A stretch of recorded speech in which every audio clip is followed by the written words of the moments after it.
year despite the global slowdown, and with natural resources, untapped markets, a massive consumer base, and unlimited human potential, we expect that to continue to grow. But we still have more work to do between the United States and ASEAN countries.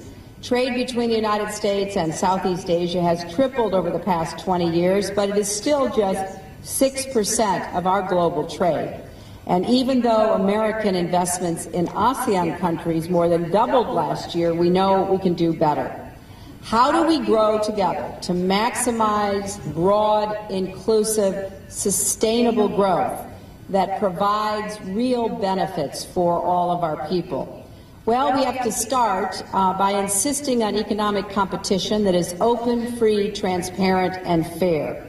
That means taking on rules that prevent foreign investors from competing with local businesses to produce better goods and services.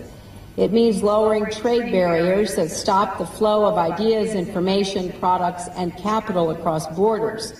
It means letting outside investors compete under the same rules as the inside players. And it makes it absolutely imperative that everyone knows what the rules are.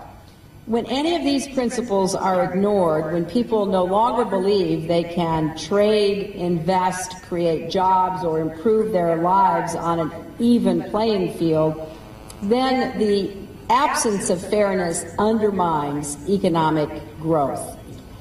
Now, let me describe briefly 4 ways that we want to work with you. First, by lowering trade barriers. Second, by strengthening the investment climate.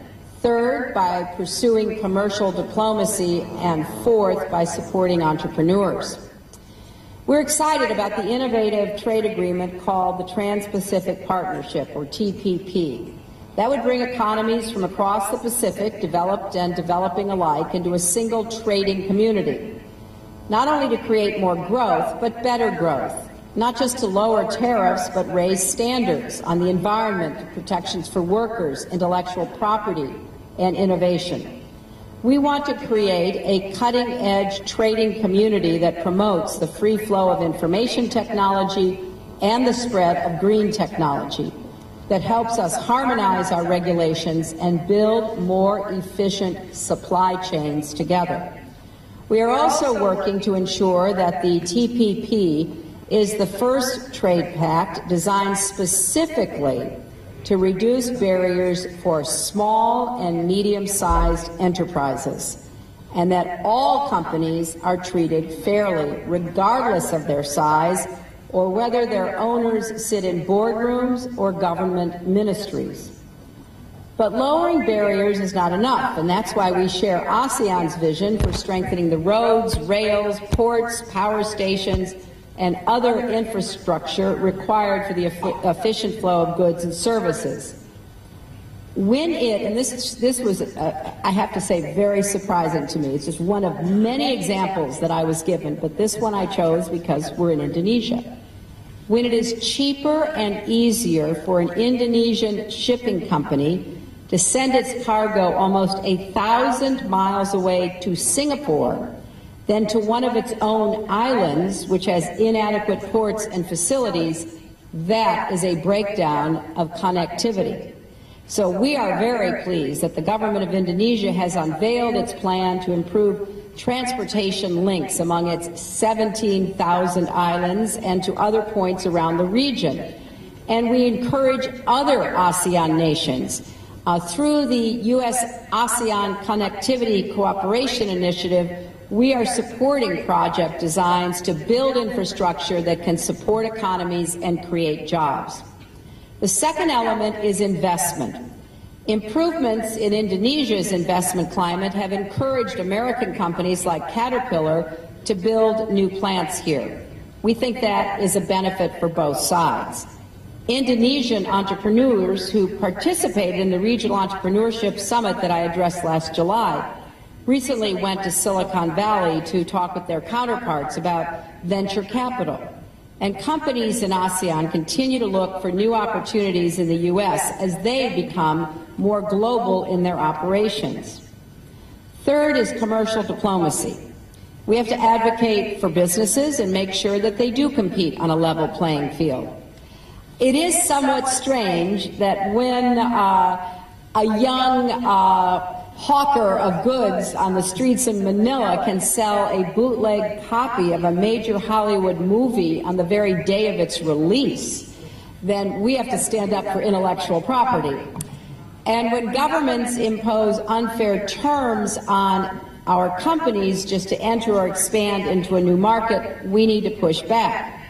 For example, a remanufacturing plant that American Caterpillar recently opened in Singapore would not have gone forward without a year of negotiations and support from our embassy officers there. And we were very pleased that the kind of advocacy to make sure that people are getting a fair shake recently led to some positive outcomes for American companies. For example, Boeing finalized the sale of aircraft worth more than $3 billion to Thai Airways. And just this week, we had these developments. Boeing and Lion Air here in Indonesia have agreed on a $21.7 billion deal for a supply of 240 new model 737 aircraft.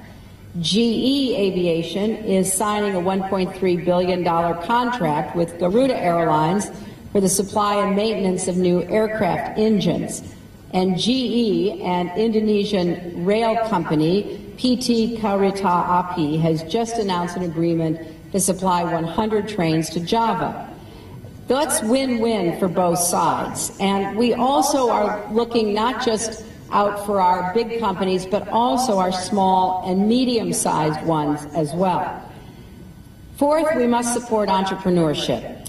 That's in America's DNA. It's part of what defines us. And we are very excited about our entrepreneurship emphasis in the Obama administration. And certainly as we look across the Asia Pacific, there are so many young people who are so tech savvy, they have the potential to become one of the biggest drivers of prosperity in the world. But too often, we don't see entrepreneurs and small businesses getting the same kind of help that they need. We have to be very careful about that in our own country. That's why we created something called the Small Business Administration, because we know that large companies very often will get the door open and get through it before small companies even know there's a contract to be had.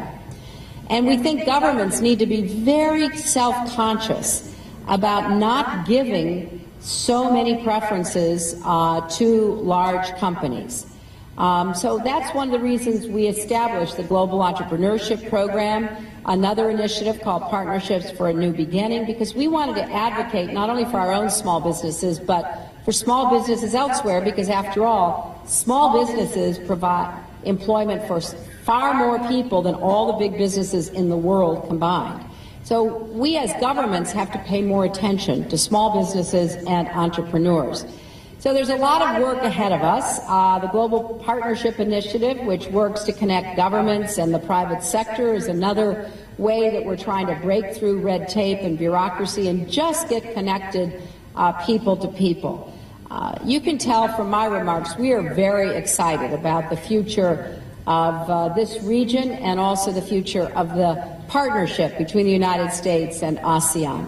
I was privileged in my very first month of office to go to Indonesia, to go to Jakarta, to go to ASEAN headquarters, and to sign the Treaty of Amity and Cooperation, because I knew how important it was for the United States to be all in, totally committed to ASEAN. This is a network, an organization of countries that we have good relations with on many levels, but we know there is so much more to be done. So let's use our resources, our networks, and renew our commitment to the kind of growth that will really benefit the vast majority of people. I'm sure you have followed in the news a lot of what's going on in our country on the 99% versus the 1%. Well, I think that is a feeling much more broadly felt than just in the United States. I think people, especially young people, they are impatient, they are demanding, and they are totally connected up. They know what is happening. I couldn't say that about my generation or generations before because we didn't have the internet. We didn't know, living in Jakarta, what was going on in New York, or living in LA, what was going on in Bangkok or Manila or anywhere else. So it is time for those of us in positions of responsibility in both the public and the private sector to realize that it's not only smart economics to create broad-based prosperity that includes everyone, men and women, big companies, medium-sized and small, older and younger, everyone. Break down the barriers, open the doors, and watch what happens. And I don't think any region of the world will be more benefited than right here in the countries that comprise ASEAN. Thank you very much.